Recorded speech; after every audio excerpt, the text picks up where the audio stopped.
Lovely to have you on. How are you? Doing greatly. Thanks for having me.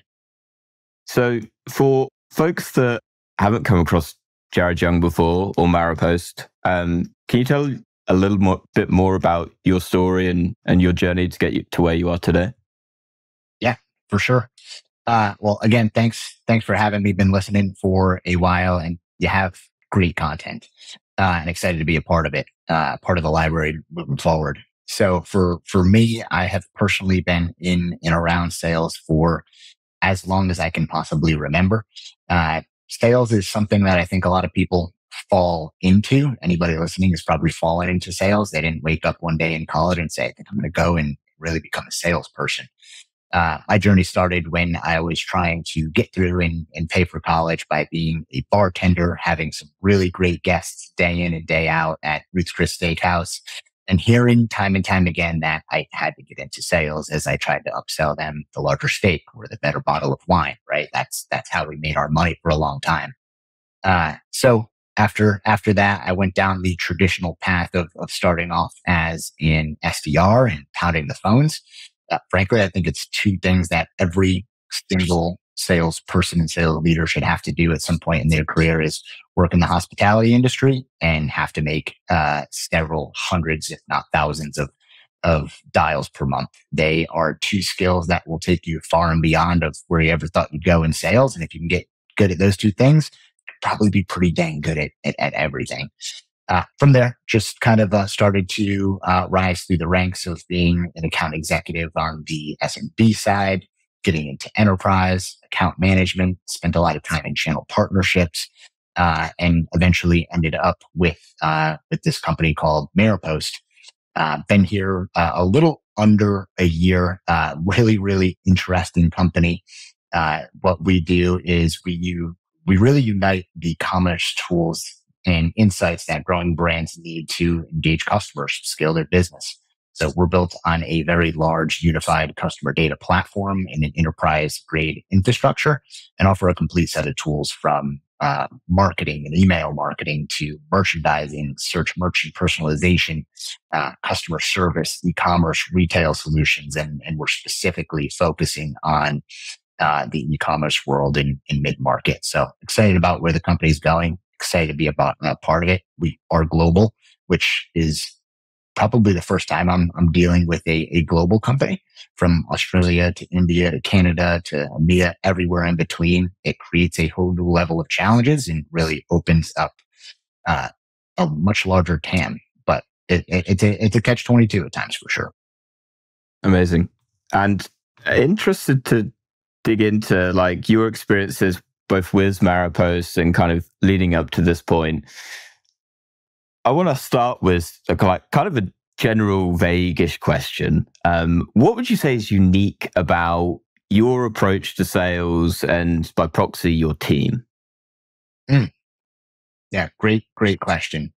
When it comes to sales, I think what I would hear most often is, as I think about sales, it has changed over the years. Sales was once upon a time, it was mostly an art, right? And folks were born with it. They were good at selling Cutco knives and knocking door to door and be able to be really persuasive. And I don't think that works anymore in our day and age, right? Because sales doesn't really begin when you have a conversation. Sales begins when you're looking for intent and engagement and buyer signals out in the market. So it has become significantly more of a process-driven science. And I think it's been a hard change for a lot of folks to figure out what is that process and what is predictable versus, can I show up to every single call, ask the same questions, position my value the same way. For me, it's been really focused on what is that process and what is similar across the processes of my team, while also still maintaining their level of uniqueness, because every seller brings a very different uniqueness to the table, has a different selling style, and you never want to take that away. So how do you balance the art and the science? It's been a fun thing to figure out over the last couple of years, I think. I think it's a really interesting point and also a really interesting challenge to be able to to battle with both the process side of it and also the individual skill that goes into it as well. So, what, for everyone's kind of context listening, what kind of brought Jared to my attention was kind of touching on the 2024 benchmark data that we came out with a month or so ago now, and something that we talked about a lot in that report that that I'm definitely curious to get your perspective on, Jared, is we were looking at, what are the top performing reps doing that perhaps the average performers aren't? And to your point that you kind of raised there, every seller has their own style. They have their own approach. And what's interesting is that what approach works obviously varies by company. So in your world at Maropost, what are the top performers doing that the average performers perhaps are not? Well, I'll start off by saying this, and this is a polarizing stat that I pulled right out of your report. It was only 17% of reps are generating 81% of revenue, indicating an extremely heavily reliance on a few sellers. So to put it cleanly, that scares the shit out of me, because that's not what you want. You can't have all your eggs in one basket. It's almost like saying we're an extremely profitable and healthy company, but we're really dependent on 80% of our revenue only being in two customers, right? Well, what happens if you lose that one customer? What happens if you lose that one rep? They're very, very similar. And if we're not thinking about how to maintain a level of linearity across the team, you're setting yourself up for failure, or you're putting yourself in a position where you lose control as a company and as the organization. So that stat is polarizing, and I think it plays well into this question, because as you start to think about what separates a good from a great rep, a lot of what separates those two things should go into how you hire your reps at the same time, how you hire and how you scale your team. I think there's a lot, and it's a big, bold question, but I'll probably boil it down to 2 points that stick out most of what separates good from great. For me, this is a very easy one, and I think anybody would agree to this, is in our day and age, a good rep can sell, right? A good rep probably has a relatively decent process. They're probably going to have a relatively high win rate, and they're going to be relatively consistent, right? That's a good rep. What is going to separate a great rep from that person is the person that can go out there and generate a level of their own demand. Not 100% of it, because that would be a very, very tough job, but they can contribute to their pipeline in a very demonstrable way. Meaning that they're not going to sit around their hands and wait for that next marketing lead to come or that next partner to bring forward a potential opportunity, but they're going to go generate it. And that for me, that's the difference between the 80%ers and the 100%ers, the 100% and the 120, when they know exactly how to bake their cake, but then they know they're the frosting that they want to be able to put on top of their own level of demand generation. And man, it's a lot easier said than done. It is stinking hard, which is why I harp so hard on both the hospitality experience and the SDR experience, because if you have done those two things, you can replicate it further on in your career and never forget about it. But man, you jump into sales and you become account executive right away and you're holistically dependent on inbound. It's going to be a rough rodeo when you do have to develop a level of your own pipeline. Now, the second thing that I would say, and for me, this is something that I really spend a tremendous amount of time on, is the selling style that reps have. So I think when we think about modern sales, it has changed significantly, right? For so long, we've harped on value selling, getting away from feature selling, right? Not just having a bunch of demo dummies. But what I think has evolved to this next step is we're not hiring for people that can conduct demos or run processes, but now we're trying to hire for consultants. And that for me is an absolute game changer. And when I say consultants, right, I think one of the number one reasons why people buy from companies is because they go through a sales process and they probably learned a lot along the way. So one of our core goals as a team is for every call that we have with a customer, were we able to essentially teach them something or get them to open up their mind about their business, get them to think about it a different way, maybe dig deep into a pain point that they knew and they understood, but they didn't really understand the root cause or how it affected their business. The more that we can become less salespeople and more consultants and frankly, masters of our craft, the easier that sales becomes at the end of the day. So those are probably two of the things that I would focus on is a level of demand generation. And am I hiring folks that can be consultative, that can be, that can understand how to help folks open their minds to the art of the possible. So in our example, right, one of our core products is, we have an ESP, an email service provider. So we're working with marketers all day long, and marketers that have been in the business for many, many years. They understand email strategy. So what we need to become on our sales team is mini CMOs to help understand how to segment, how to create content, how to add personalization, and how to introduce new strategies into an existing strategy for a business. So understanding how their business works, understanding how businesses make money, understanding what's unique about them, right? These are all things that salespeople today probably don't spend enough time doing. But the more that we do it, the more that we focus on you and your business, the easier I can figure out how to insert mine. I love both points. And I came up with two questions off the back of it. And I think I'll actually go as the second one because I've heard it a few times, and I completely agree around this idea of, hiring consultants. I'm from my perspective, I look at our own internal sales team, and it's, your role when you are speaking to a prospect is almost not to like sell directly to them. Like your role is to help them to find the right solution. So that is listening to them, understanding the pain that they've got, and prescribing the right solution. So, that might be your own offering and your own products, in which case, great. But also, it might not be, right? I think as a salesperson, you're so driven by your quota and your commission that often that can lead to bringing in, sometimes the wrong customers, and through the purpose of, well, I just got to get a deal over the line. I got to hit my target. And so to your point of hiring in consultants, I'm actually perhaps looking at this from the perspective of the existing team that you've got at the minute. How do you train reps to be consultative? Yeah, great question. It's a double-edged sword, right? Because what a lot of companies will want to do out of the box is hire people with industry experience in whatever their vertical is. And in my career, I've never been successful at being able to do that, right? Because I have a lot of, when I think about hiring, I think about will versus skill, right?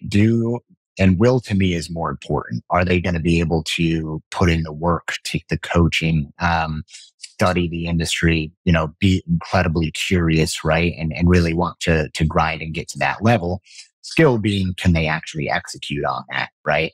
But then there's industry experience that kind of lives within that skills category. And it's really hard to combine those things with somebody that's been in the industry for a long time. And, it so happens to be in the market at the right time, unhappy with somebody else and wants to come to you. So a big part of the training that we do, let's just pretend that I hired you as an account executive on our team today, is within the first probably 3 or 4 weeks of you being a part of our company, I don't even introduce you to the product.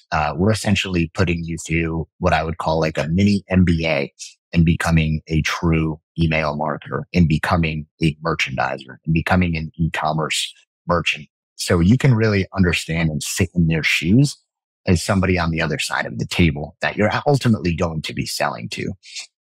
And for us, does it prolong our ramp of a rep? Absolutely it does, right?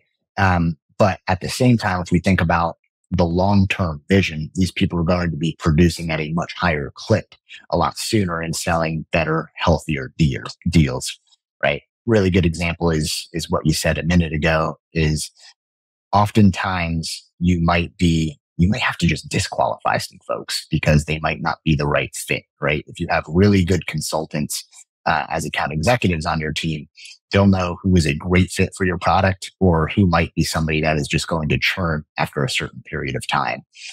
We only want to bring healthy revenue into the business. And the healthiest revenue is going to come from the reps that know who the best customers are and where our product doesn't just fit into their strategy, but becomes a demonstrable part of what they do day in and day out. It becomes their engine, right? It becomes the lifeblood of their business. So it's a tough one to take a step back and just teach people what it's like to be essentially an operator in whatever vertical that they're trying to sell into. But that investment makes it so worth it over the long period of time because then the conversations become real. It's less of me trying to sell you my product, more me just trying to understand your business. And I think it leads on to, something that I've asked folks before is, what are the skills that you're looking for when you're hiring someone? And very often people are like, I want someone that's quite curious, someone that's quite personable. I think to your point, it kind of increases the value of having empathy, of being able to put yourself in their shoes to be able to go, okay, I can feel that pain that you're having. I understand you, to then really be able to prescribe the right solution then. That's exactly it. And to your point of like, what are those things that we're looking for? I think that you'll hear the same thing from most sales leaders out there, right? They want, grit, grinder, hungry, curiosity, right? Of course, all those things are really important. But I think when you're really trying to evaluate talent, you should probably have a bit more of a matrix. And that's why will versus skill, which I mentioned earlier, is something I go back to all the time, right? And there's a lot that goes into it. But on the will side, right, I'm thinking about top of funnel, coachability, and paying the tax. On the skill side, I'm thinking about their sales motion, right? Their sales acumen, their business acumen. I'm thinking about their presentation skills. I'm thinking about their industry knowledge and figuring out where do they sit in basically a 9 box between those two things. I personally value will a bit more because I think skill can be teachable. I'd rather invest in somebody that is going to invest in this company versus somebody that is incredibly highly skilled, but might fail on the coachability side. Coachability for me is number one. And that makes total sense to me too. I want to change this up a gear. Something that I noted kind of coming into this conversation, your as I understand it, your specialty is really on building successful, scalable teams. So what does it mean to you to build a scalable team? Yeah, it's a great question. Scalable it's an interesting time to use the word scale, right? In the last couple of years, the tech and the SaaS industry is seen a rough road. So there's a couple of ways I might put scalable to the side and use the term successful for a minute. What we saw in the past, right, was so many companies that were just hiring to meet a annual operating plan, right? By the end of this year, I need to have 22 people in seat in order for me to hit this number, right? And really just trying to hire based upon revenue. Where one of the things that we've learned the hard way is it's not always about the operating plan, but it's about running a successful and a profitable team, and figuring out the correlation between sales and demand generation and making sure that the two are keeping up with each other. If your sales hiring ever gets way ahead of your demand generation, then you're just going to have a very expensive team of ultimately SDRs, right? Especially if you just hire a bunch of account executives. And that's the last thing that anybody wants because nobody's happy, nobody's making money, and you're just really probably over flexing on the outbound side. Where flip side, if you have a great relationship between partnerships, marketing, and sales, you can really start to predict what demand generation is going to look like and be able to hire accordingly. So I think in order to get to the point of scalability, you're thinking about demand gen, frankly, more than anything else, and how to hire towards that. So the way that I think about demand gen is I think about our entire pipeline as an ocean or a pool. And then I want to understand what each stream that keeps my ocean full looks like and how does it contribute to keeping my ocean full. So for example, partnerships would be one stream that's flowing down and understanding what the flow of that stream looks like. Marketing would be another. There's many little streams that falls off of marketing, like events versus inbound versus webinars, whatever the case may be. Then you have your AE self-source and you have your outbound SDR. So there's all these little streams that I continue to add to my ocean. I try and add more over time as we become a mature organization, like upsell and cross-sell or referrals. And the more streams that you can have, the more you can diversify your overall pipeline funnel, the less dependence you have on one specific stream. That being said, like you need to have good partners all the way across the business to make sure that their streams are consistently at a trickle. I feel like I can visualize it as you're talking through it, but I would definitely love to dig into more how you do that. So, what could you perhaps give an example of what that might look like? Because to me, it's almost we've got. When you say streams, it's kind of we've got leads coming in from here, here, and here, and it's making sure that we've got enough at each stage to ensure that we've got the, for want of a better word, coverage that we need to ensure that, by the time that we are closing at the end of the quarter and we're going into the next quarter, that we have enough ready to go kind of at the early stage that's going to be able to keep the momentum going longer term. That's kind of how I'm picturing it, but I'd love to hear in your words how you go about doing it. Yeah, sure. So, first of all, one of the things I want to tout is definitely the idea of having a partnership and a channel partner team, especially in this day and age where I think we're all seeing the price of marketing become more and more expensive on a per lead basis. Like there are some plays and campaigns that you run and you're like, the cost per lead is absolutely outrageous and not scalable. So one of the things that stuck out to me, and what was funny about the report that I read that you guys put out, is I almost didn't feel like I learned a lot that was new, but it was really validating for me to know that I wasn't the only person that was dealing with some industry struggles, so to speak, but B, that we were on the right path and making a lot of the right moves. Based upon a lot of the stats that you put out there. And partnerships is actually one that had stuck out because we're putting a lot of time and attention into our channel and our partnerships team. And partnerships can mean a lot of things. It could be tech partners. It could be strategic alliances. It can be agencies, right? It can be so many different things. There's a lot that you can do with it, but it is an incredibly cost-effective way. It greatly the ROI that you get from partnership is going to be great, but it is hard to stand up and it takes a little bit of time. But the thing that caught my attention in your report was that I think it was something like only 8% of organizations are even running a partner strategy. And to me, that's absolutely barbaric because with the right people in the right places and the right strategy. And I have seen partnerships become, 40 to 60% of the overall revenue for a business.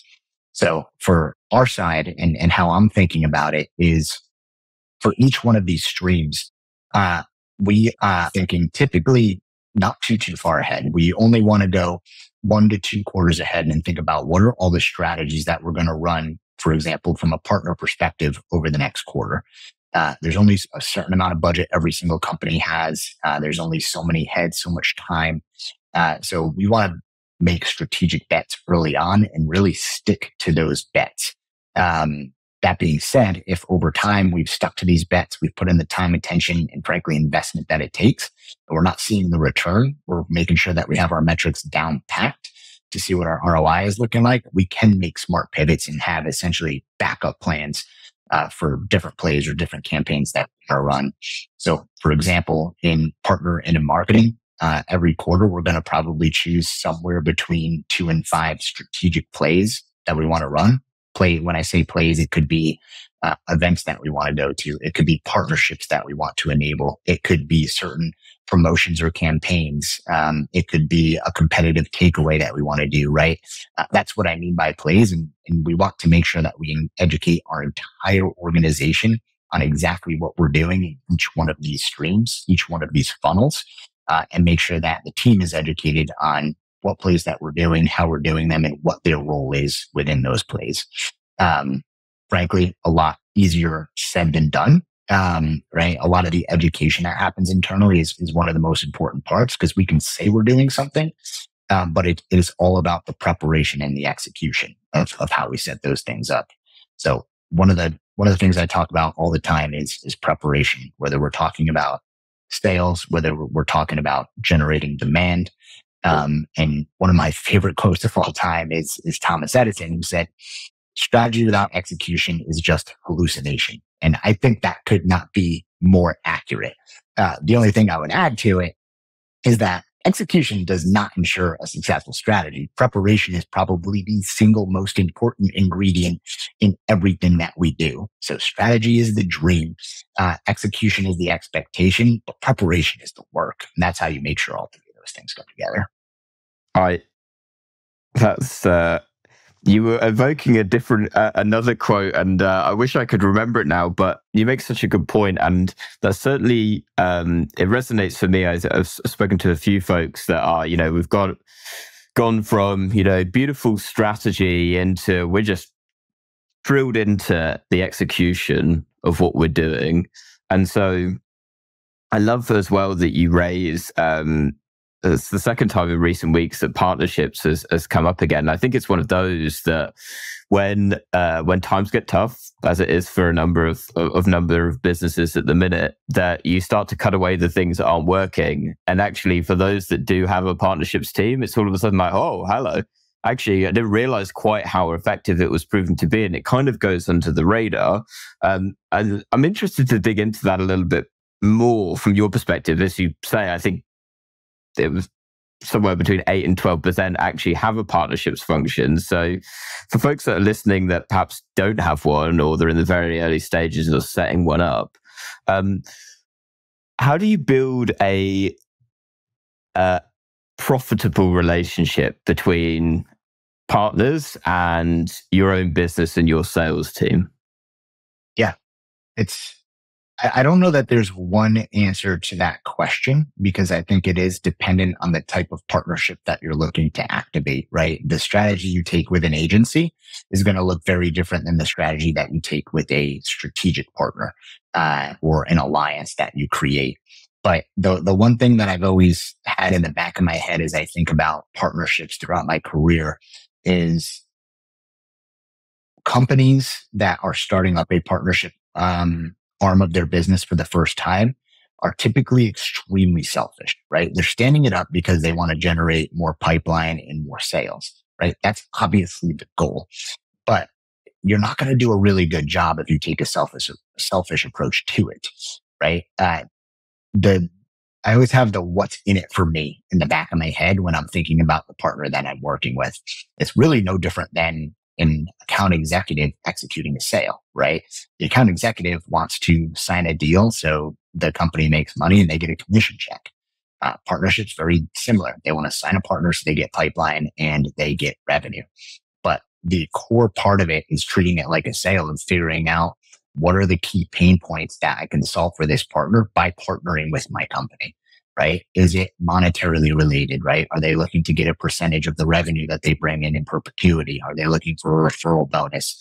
Those things are typically, I think, probably they were more important early on in my partnerships career, but I've really seen channel and partnership develop into being a strategic arm of our partner's business, meaning that they're partnering with companies like Maropost because we're providing a service that is going to enhance the lives of their customers in their portfolio, right? Something that they weren't able to do before. We're bringing a new value that they weren't able to bring to their customers before. We're helping their customers propel their business to an entirely new level. And in turn, that makes them a better partner for the folks that they're working with. So it depends, again, on the type of partnership that you're looking into. But I would say is if you're doing this for the first time, don't do it selfishly, right? There is going to be an investment. There is going to be a cost. And you really need to evaluate what type of partnership is going to be best for my company. Analyze, study that field, just ask the questions, right? Why partner with a company like ours? What is in it for you, and how can I be your very best partner? I really like that. I want to pull on what I noted down and definitely keen to dig into a bit more. You spoke of execution and the importance of it, and a lovely quote from Thomas Edison. So how do you go about perfecting is maybe not quite the right word, but how do you go about ensuring excellence in execution with your sales team? Yeah, love this topic. And this is a tough one because I think excellence and expecting excellence, demanding excellence, and being excellent is something that essentially gets ingrained into your sales team's culture over time. It's something that you build up, you have tons of repetition towards. But one of the analogies that I use all the time to just put it into perspective is think of, and I hate using sports analogies in sales because it's way too often, but it's impossible not to. But think about like people like Peyton Manning and Tiger Woods and how they went to the very top of their game, right? They didn't just show up and play on a daily basis, but they went so above and beyond everybody else in their category because of the way that they prepared for each and every single practice, each and every single game. So, if you end up looking up Peyton Manning and his habits at some point in time, replicating the way that he prepares is something that literally anybody can do, whether you're in sales or any other profession. And it's going to lead to great execution, especially if you have a really good strategy on the other side. So, step one of Peyton Manning's, process is film study. And for me, that is my favorite thing in the entire world. So utilizing a great tool that does call recording to be able to run the tape back. And you're not just running the tape back to analyze what the customer said, but you're also analyzing yourself and your habits, right? Am I asking the right questions? Am I practicing patience? What does my talk time actually look like? Did I miss a core piece of information? Could I have asked a different question? Then I'll ask on another call. Film study for me isn't just watching your own film, but it's watching all of your teammates' films. So one of those things, going back to your question earlier of good to great, my best reps in my entire career blew everybody away from a film study perspective because they watched what it takes to be great and they incorporated those habits, not just from themselves, but everybody across the team. Because again, everybody has their own uniqueness. But another core part of that is practice and repetition. That would be the second thing. And this is something that nobody wants to do, right? For myself, for account executives, right? We've all been doing this for a long time, many years. We think we're at the top of our craft. So you don't want to do role plays anymore. But man, if you just go in and you practice, I'll give you an example of something that we do really often. Let's just say we're working one of our most important strategic complex deals. And we have an important call coming up where we are maybe we're doing a technical demo. We're bringing in all sorts of people into the call, like a solution engineer, myself, or maybe we're bringing in a C-suite executive and they're bringing a whole bunch of people to the table. The first thing that we do is we just do what we call a blueprint call, where we go and we scope out for our team, what is everybody's role? How will they participate? And how much time is everybody going to have on each section? Ultimately coming up with literally a game plan of how we're going to execute the call almost minute by minute, and how we're going to transition, hand it off to each other, ensure that we're engaging the audience. The second step of what we do is we do another call and we'll run a complete role play and essentially take our cold game plan and see if it works and have everybody practice their role, participate and go through the motions. So that way, by the time that we come to the actual call, we'll have ran it already. We know what we're to do. We know how to transition. Everybody has a role. There's no pointless folks on the call that are just showing up and waving and saying hi. Everybody has a purpose, and every question we ask has a purpose. And don't get me wrong, you always have to be audible ready because no matter how well that you prepare, there's always going to be something that changes the script or something that changes the agenda. But man, if you do your best to go in as prepared as humanly possible, your percentage to go and execute a great call is infinitely higher. And I'll be frank, sometimes we do a prep call for the prep call for the prep call for the prep call because we want to run it a couple of different times. But it instills high win rates and people want to do it. Once you do it a few times and you see success, it just becomes ingrained in the DNA and people can't wait to prep for the prep for the prep, as ridiculous as that may sound. No, I love it actually. And if I don't think maybe we touched on it, but obviously what comes up is that I assume for the types of deals that you're working on are typically more of the enterprise size. Is that right? I would say we balance between probably mid-market and low enterprise. But it's interesting. One of the challenges we're facing as a company is we're going from probably a more transactional sale to more of a complex, thought out process now. And so it's been a really interesting transition. Yeah, because I asked the question because, the almost the time investment, because I love everything that you're saying. And obviously the time investment to map out a game plan, for a systems thinker like I am, I'm like, yes, love it. To go and like role play it and to, it's almost like a practice match. You've got me doing sports analogies now. Doing that practice beforehand so that on the day, I think in terms of ways of thinking about it, it's almost like a pre-mortem as well is another way that I've heard it phrased, whereby I enjoy doing that from a marketing perspective when we're running campaigns, for example. It's the question of, okay, we've got all of these wonderful ideas and we think it's going to do this. And it's kind of hard to be the bad guy, but it requires someone to be like, but what will go wrong? Like, what is one question that if the prospect asks it to us, that we're going to fall flat on our faces, that we need to be able to have an answer for?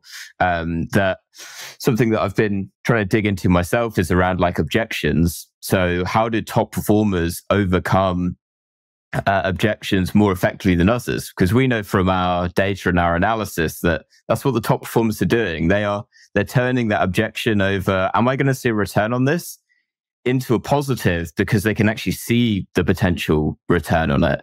And it's how do you actually go and do that? And I think the kind of process that you talked about enables being able to anticipate those objections beforehand and have the right answers if they do arise. Yeah, there's two things that you said that just had my mind going there is number one is you're not going to do this type of preparation for every deal, right? Just not realistic, especially if you have some smaller, more transactional deals, right? That would just be, you have to have a relationship between the amount of time you prep and what the deal is actually worth. But the second and more important thing that stuck with me when you were going through that process is the idea of a team and team preparation is such a game changer for the exact example that you gave when you have one person that says, well, what if they ask this? Well, here's an idea that maybe we haven't thought of. Account executives nowadays are less lone wolves than they used to be, but now they're almost like they're field generals. They're like Peyton Manning, like they're quarterbacks where they are calling the right plays. They are bringing the right people on the field at the right time. And they know what it looks like and it takes to move a deal forward, even if they're not necessarily executing every single part of the role, right? I really want and think account executives need to feel empowered and not afraid to lean on the people that have more experience in a certain field, lean on the technical folks, lean on some of the executive team, and ask tons of questions and get more people involved internally, because everybody will help you see around corners, right?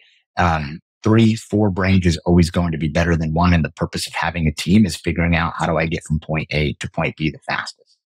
Yeah. And it all comes back to the point that you were making at the beginning of like being that consultative seller. And actually, I think it's a skill in itself to be that quarterback and, having the boldness to be like, you know what, this is a massive opportunity here. We need to call in the big guns and the C-suite onto this call so that we can show that we are serious about this as as we are, right? It's being able to, it's listening and understanding and going, okay, this is actually quite a technical implementation, for example, and I want to make sure that we're actually able to do this, and I'm not selling them a dream. Instead, I want to be selling them reality, and that's where the solutions engineer comes into it. And so this all comes back to the point you were making of earlier of educating your reps up to the point that they understand it so well and understand it so intrinsically that they can be emboldened through the sales process to know who they need to call on to make sure that you're presenting the right solution back to the client. And that's exactly it. Nobody in the organization should ever know any person's specific deal better than the account executive themselves.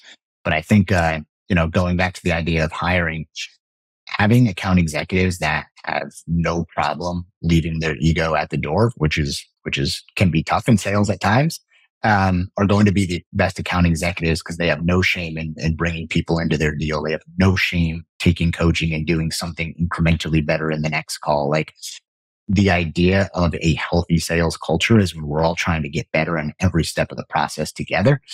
That's a hard thing to do with an ego in the way. Absolutely. I want to ask one final question. And your words, not mine. What is barbaric energy? Oh, wow. Fantastic question. So barbaric energy, I don't even know if I can put a definition. That is a feeling. That's an au natural. So I guess I'll just kind of give you a funny story. So one of the when I first started with Maropost, I got sent a form, and I thought this form would just go right to my boss, who I already knew pretty well already, and said, "Hey, like, what's one thing that they should know about you?" And what I put was, "I'm an absolute barbarian." And what I didn't know is that went to the entire sales organization, the entire organization itself. So my first day was really interesting because everybody was asking me that exact question: is what is a barbarian? And I guess my answer was just, you'll see. For me, it's just bringing the energy, bringing the positive light to every situation, and starting every day and starting every call, ready to go and ready to get after it and try and make people laugh and smile along the way, because you want to wake up every day and be excited to go to work and love the people that you work with. And you also want to work with people that are going to drive to get you to do better and expect excellence. And I think all those things roll up into a barbarian pretty well. I love it. And to be fair, I'd noted this down coming into this conversation. And as we've been talking, I was looking at it and I was like, I think actually you've kind of demonstrated it throughout the conversation anyway. But love to hear it in your own words. Jared, it's been an absolute pleasure. Thank you for your time. Thank you for sharing insights into your world and what things are like at Maropost. For anyone that is listening, where can they find you? Yeah, great question. You can find me on LinkedIn. You can find me with Maropost, and then you can find me all over the globe. We're doing a lot of travel, a lot of events. So keep your eye out, and hopefully we'll get the opportunity to shake hands in short time. Amazing. I will put links to those down in the show notes below. Jared, thank you so much again. And to everyone listening, thank you. Catch you next week. Thank you, sir.